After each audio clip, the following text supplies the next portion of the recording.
Be ready. 5 seconds.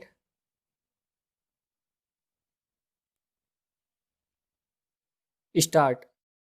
The permanent members of the UNSC must support the reform process of the UN. At a special session marking 75 years of the United Nations on Tuesday, Prime Minister Narendra Modi called for reform of its outdated structures, pointing out that in the absence of comprehensive changes, the world body today faces a crisis of confidence. While the words appear harsh given the occasion, they can hardly be faulted.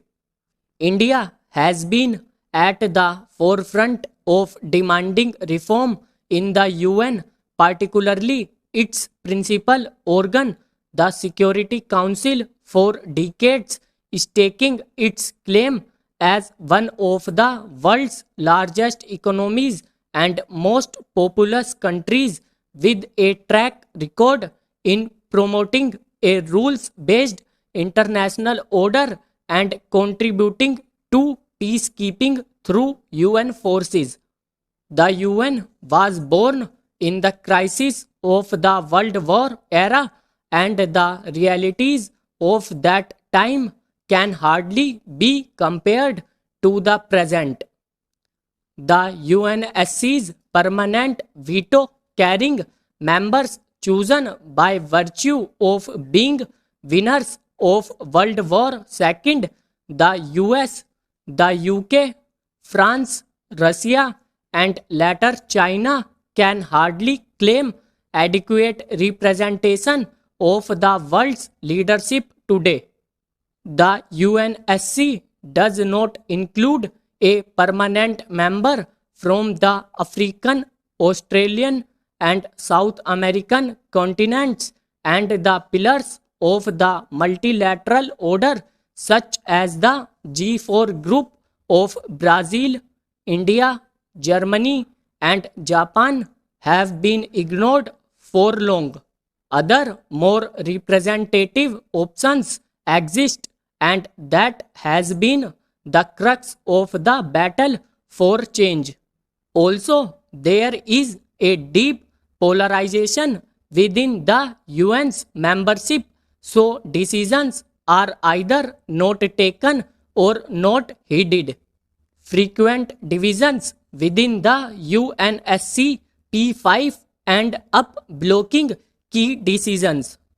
These issues are underlined in a year where the coronavirus pandemic has brought the world to a standstill, yet the UN, the UNSC, and WHO have failed to play an effective role in helping nations deal with the spread. For India, what has been most frustrating is that despite the dysfunctional power balance that prevails, the UN's reform process held through intergovernmental negotiations IGN has not made progress over decades despite commitments.